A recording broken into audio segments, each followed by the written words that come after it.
Carinha fala assim, ó. Na madrugada de 11 de março de 1978, partes de um foguete soviético reentraram na atmosfera acima das cidades do Rio de Janeiro e caíram no Oceano Atlântico. Foi um belo espetáculo. Os inúmeros fragmentos entrando em ignição devido ao atrito com a atmosfera brilharam intensamente enquanto cortavam o céu. Mas se a reentrada tivesse ocorrido ou acontecido alguns minutos depois, teríamos uma tragédia, pois a queda seria na área urbana do Rio de Janeiro e não no oceano. Ok? E aí o carinha mostrou para você, colocou aqui um globo, está mostrando aqui onde está o Rio de Janeiro. Né? Rio de Janeiro está aqui. Olha o sentido de rotação da Terra. Beleza? Então o Rio de Janeiro está aqui. Daqui uns minutos estará aqui. Depois estará aqui. Né? A Terra vai girando, o Rio de Janeiro vai girando junto. Tudo bem? Aí a pergunta do nosso exercício.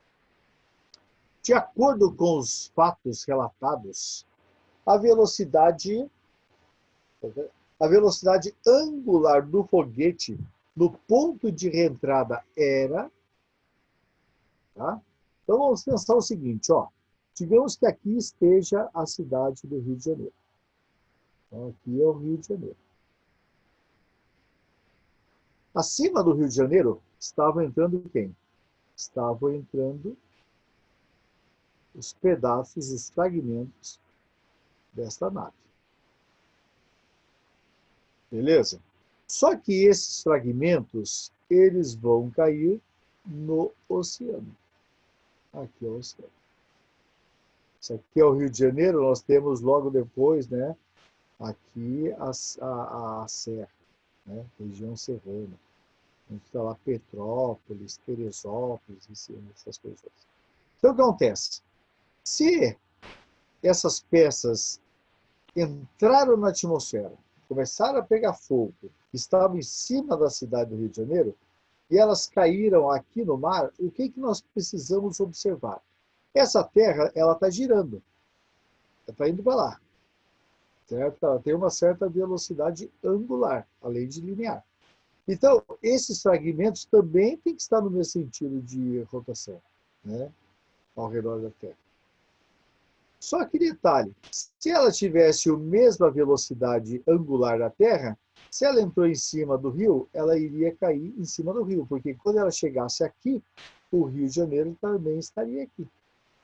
Mas se ele vai cair na água, esses fragmentos devem estar um pouco mais rápidos, tá certo?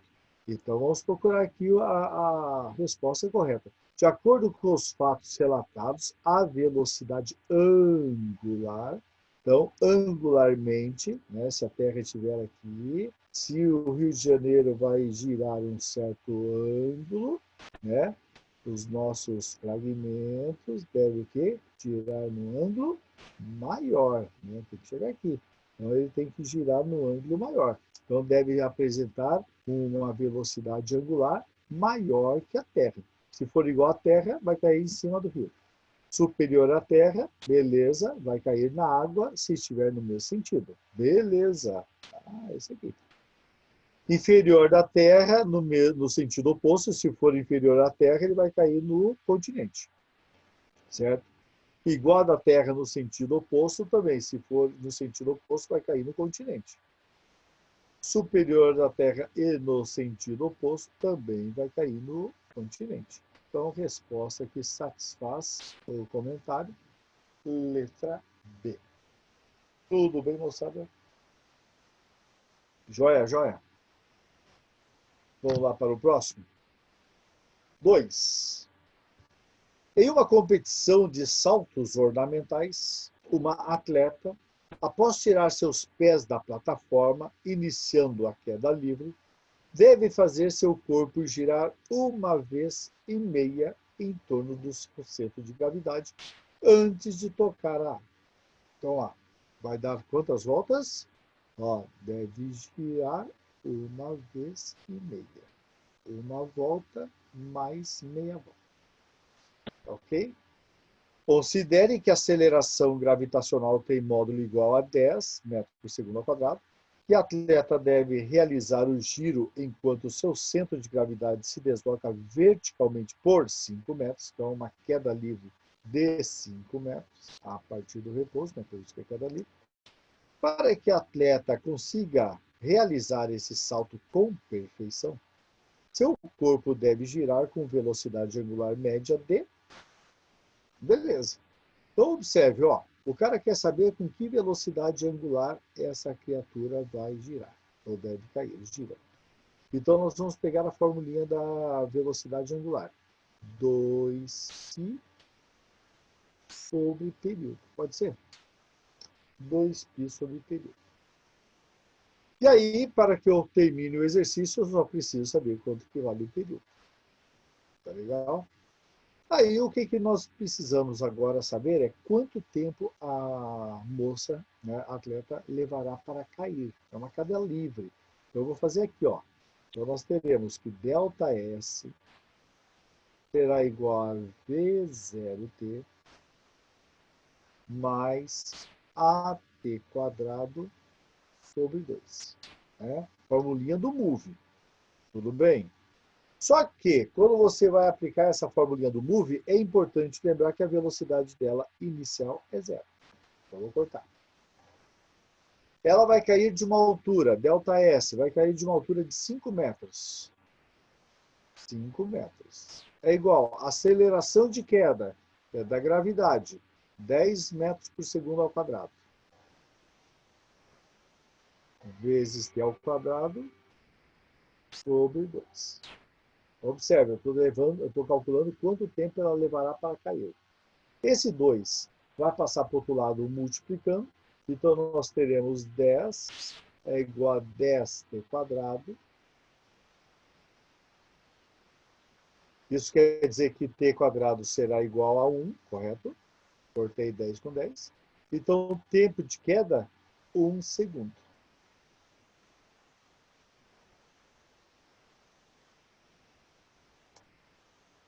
Tempo de queda, 1 segundo.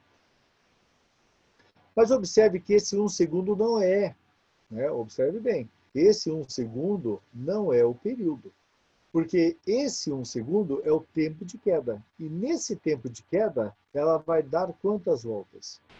Uma volta e meia. Então, nós vamos calcular aqui o período. Tá? Como é que nós calculamos o período? Se você quiser calcular a frequência, tudo bem, vai dar na mesma. Tá? Período é o tempo dividido pelo número de voltas. Então, o período será o tempo. Qual é o tempo que ela levou? 1 segundo de queda. E qual é o número de voltas? Uma volta e meia. Então, é 1,5. Esse aqui é o período dela. 1 sobre 1,5 segundos. Ok? E aí eu vou terminar, então, o exercício agora. Qual é a velocidade angular dela? Então, ficou assim, velocidade angular é igual a 2π dividido pelo período. Quanto vale o período? 1 sobre 1,5. Tá? Vou repetir o de cima, 2π, e vou multiplicar pelo inverso de baixo. 1,5 dividido por 1. Então, quanto que deu a minha velocidade angular aqui? Vamos fazer a continha? 2 vezes 1,5 dá 3. 3π. Né? Radianos por segundo.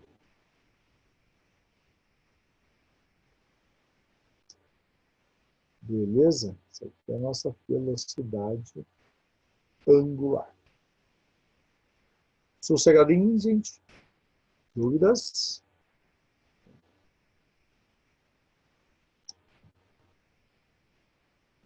Vamos lá, deixa eu ver se tem alguma perguntinha. Sem perguntas? Tá tudo tranquilo aí, moçada? Vocês estão conseguindo me ouvir? Ou eu tô meio... Tô falando sozinho aqui, né? Tá tudo bem, né? Então tá jóia. Vamos para o próximo exercício. Querem que eu espere um pouquinho para terminar a anotação?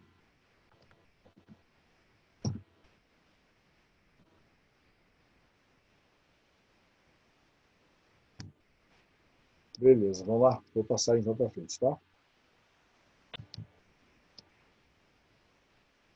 Bom, próximo.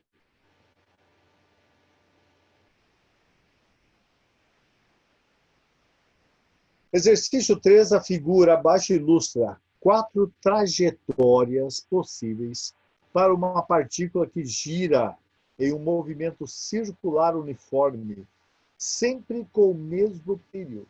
Então, observe. Nós temos sempre o mesmo período. Tá legal? Sempre o mesmo período. Se nós temos sempre o mesmo período, duas coisas você poderia pensar aqui inicialmente. Tá? Duas coisas inicialmente você poderia pensar. Velocidade. Opa. A nossa velocidade linear ela é dada por 2πr sobre período. E a velocidade angular será igual a 2π sobre período. Então, se você pensar o cara que está na trajetória de maior raio e o cara que está na trajetória de menor raio, então vamos lá. Nós temos aqui o menor raio, vou pegar aqui né? Nós temos aqui uma trajetória de menor raio, que é esse aqui.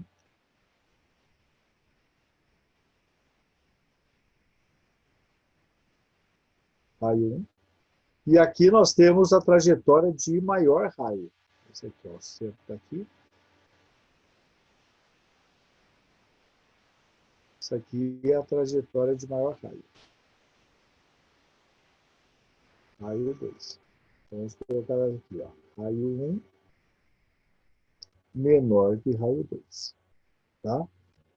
Mas você vai observar que aqui na velocidade angular nós não temos problema de raio. O raio não entra no cálculo. Então, o que eu posso dizer com tranquilidade? Que a velocidade angular dessas partículas em A, em B e em C, que são trajetórias diferentes, são velocidades angulares iguais. Verdade? Agora, se eu pensar linearmente, aí já muda, porque linearmente o raio é um fator relevante. Então, por exemplo, a trajetória de B tem maior raio do que a trajetória de C, não é verdade? Então, a velocidade, por exemplo, linear de B é maior que a velocidade linear de C, porque o raio de trajetória é maior. Tá legal? Então, vamos lá. Sobre o movimento dessas trajetórias, assinale a alternativa correta. A velocidade da partícula é constante em qualquer trajetória. Então, observe, a velocidade é constante em qualquer trajetória para a velocidade angular. Para a velocidade linear, já não é a mesma. É constante, se ele falou velocidade da partícula, ele está falando em velocidade o quê? Escalar ou tangencial? Desculpa. Escalar ou vetorial? Ele não falou nada. Então, se ele não falou nada, eu tenho que pensar em vetorial. Porque a velocidade é uma grandeza vetorial. Então, a velocidade da partícula é constante em qualquer trajetória? Não é constante. Por quê? Porque está mudando constantemente a sua direção, né? A velocidade, digamos aqui em B, tem essa direção. Quando ela chegar aqui, ó, já terá esta direção. Né? Quando chegar aqui, já terá essa direção sempre tangente à trajetória. Tá bom? Sempre tangente à trajetória. Então, a direção está mudando toda hora. Vamos lá, letra B. O módulo da aceleração centrípeta da partícula é o mesmo em todas as trajetórias? Aceleração. Vamos lembrar um pouquinho da aceleração? Vocês devem se lembrar da última aula, né? Aceleração centrípeta. Como é que eu posso calcular a aceleração centrípeta? Não é V ao quadrado sobre R? Né? Mas aqui, V ao quadrado não pode ser, vamos colocar aqui, V vezes V sobre R. Porém, esse V aqui, eu vou substituir por ômega R.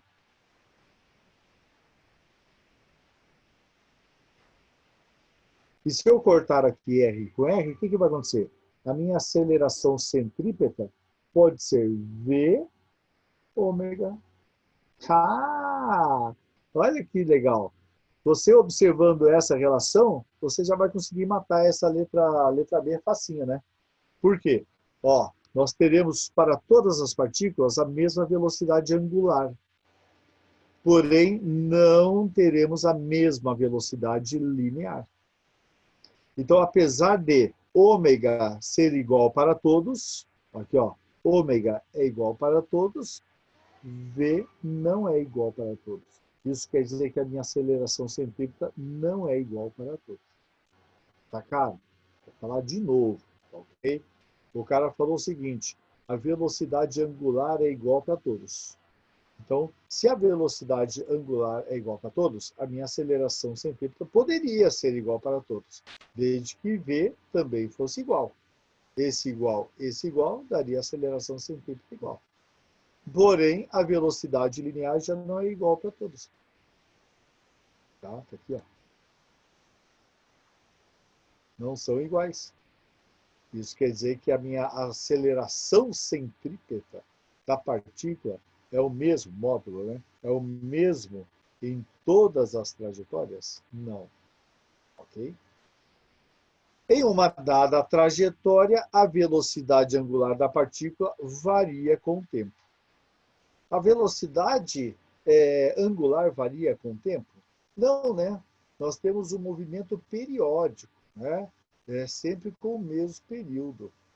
Então, o que acontece? A velocidade angular é constante. O centro de rotação está localizado no ponto A para qualquer trajetória. O centro de rotação seria aqui, ó, para esse pontinho A. Se for a trajetória menor, né? Porque o A ele pega todas as trajetórias, né? O centro estaria aqui, ó, para a menor raia. Aqui estaria para o maior raio. Ok? E aí vamos então para o último. Então está errado. O módulo da aceleração centrípeta da partícula do ponto C é menor do que no ponto B. Ah, então vamos lá. A aceleração centrípeta depende da velocidade linear e da velocidade angular. Tá aqui. Né? Você está observando que o ômega B é igual ao ômega C. Então, só pelo ômega, poderiam ser iguais. Porém, eu estou observando que a velocidade linear de C é menor que B. Então, se a velocidade linear de C é menor que B, então a aceleração centrípeta de C será menor que de B. Está certo essa aqui. Então, a letra C está correta. Beleza. Tranquilo, moçada? Dúvida? Está sossegado? Olha. Então vamos lá. Próximo. Como é que nós estamos aqui de tempo, gente? Eu não sei quanto de tempo nós temos ainda. 9:02. Então tá bom. Dá para fazer pelo menos mais um, né? Vamos lá para o quarto exercício. Então, o quarto exercício, o cara está falando o seguinte.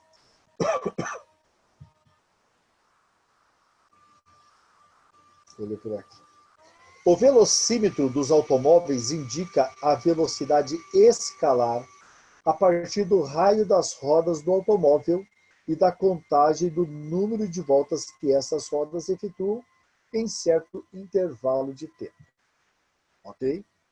Suponha que um velocímetro calibrado para um automóvel com rodas de raio 30 centímetros esteja indicando a velocidade escalar de 90 km por hora. mas está erroneamente instalado em um automóvel com rodas de raio 27 centímetros. Esse automóvel está se movendo com velocidade escalar de... Ok? Observe, ele está perguntando qual é a velocidade. Então, vamos fazer assim, ó. Primeiro, cadê? Vou pegar aqui uma...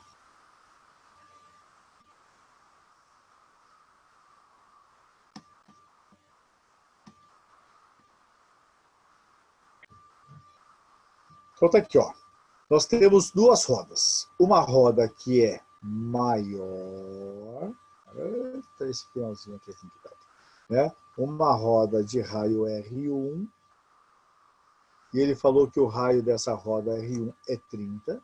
Então, raio 1 é igual a 30. E aí ele tem uma outra roda um pouquinho menor.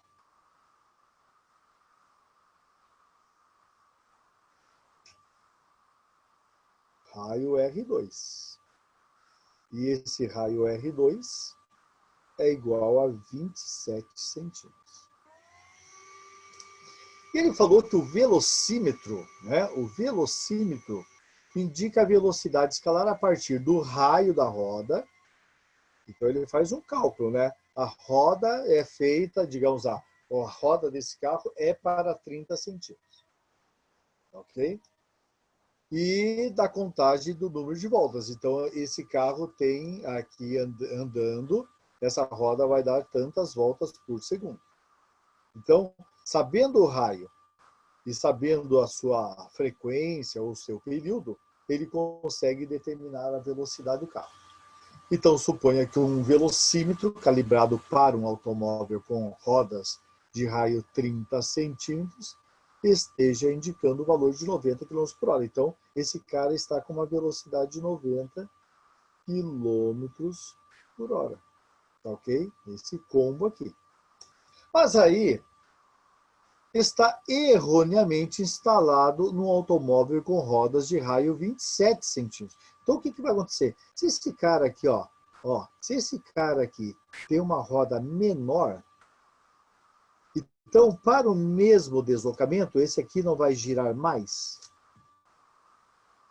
Vai girar mais. Então, se ele gira mais do que esse aqui, ele vai indicar, então, o quê?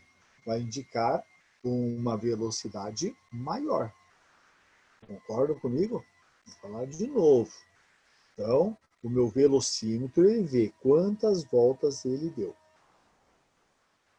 E aí, ele vai observar o raio. E aí, ele vai determinar a sua velocidade, que no caso, de forma correta, seria 90. Mas aí, o velocímetro foi tirado de um carro e colocado no outro. Ou vamos fazer assim, o velocímetro está num carro e o cara tirou a roda e colocou uma roda menor. Ok? Ele colocou uma roda menor. Qual é a moral da história? Para o mesmo percurso, essa roda menor terá que girar mais. Vai ter que girar mais para conseguir, né, o mesmo deslocamento. Mas se ele gira mais, o velocímetro não sabe, não foi avisado. Troquei o raio da roda. A roda é menor. Então ele não está sabendo disso. Então ele vai fazer um cálculo baseado no quê? Num raio de 30 centímetros. Porém, o raio é de 27 centímetros. Tá? E aí, então, ele quer saber qual é a velocidade que está sendo... Aliás, esse automóvel está se movendo com velocidade escalar de... Isso, mas o quê? Esse velocímetro novo. Né? Então, o que acontece? Na verdade, ele está andando com velocidade menor. Mas, na medida, ele está com uma velocidade maior. Ok? Consegue compreender? Né? Então, digamos assim, eu vou colocar lá no meu velocímetro a velocidade de 90 km por hora. Se ele estiver no velocímetro marcando 90 km por hora, ele terá uma velocidade real menor. Certo? Beleza? Beleza? Então, vamos lá. Qual é essa velocidade? Então, você vai poder pensar o seguinte, ó. Aqui, a velocidade nossa poderia ser calculada por 2 pi r f. Ok? Aqui é a mesma coisa. Velocidade é igual a 2 pi r f. Se nós temos a mesma velocidade indicada no velocímetro, é porque eles estão à mesma velocidade? Não. É porque eles estão com a mesma frequência de rotação. Então, a frequência de rotação desse cara, frequência 1, é igual à frequência de rotação desse cara, frequência F2. Ok? Por que não tem a mesma velocidade? Porque não tem o mesmo raio. Então, nós poderíamos fazer assim, ó, vamos dividir um pelo outro. Velocidade 1 está para a velocidade 2, assim como 2 pi R1 F1 está para 2 pi R2 F2. Beleza? Então vamos lá, substituindo. Aliás, vamos cortar primeiro 2π com 2π. E ó, se estão indicando a mesma velocidade, é porque os dois têm a mesma frequência. Frequência 1, frequência 2. Agora o que eu faço? Agora eu faço o seguinte. Velocidade 1, que era 90. Essa é a verdade, correta, né? Está para o raio, que é 30. Opa, desculpa. 90 está para a velocidade 2. Assim como, olha lá, raio 1, que é 30, está para o raio 2, que é 27. Beleza? Então vamos cortar aqui, ó. 30 com 90 dá para cortar? Dá 3, né?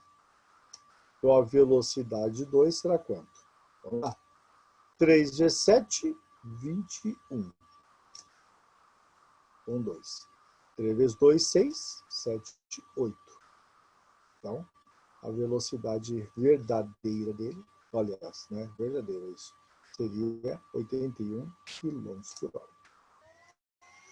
Ok?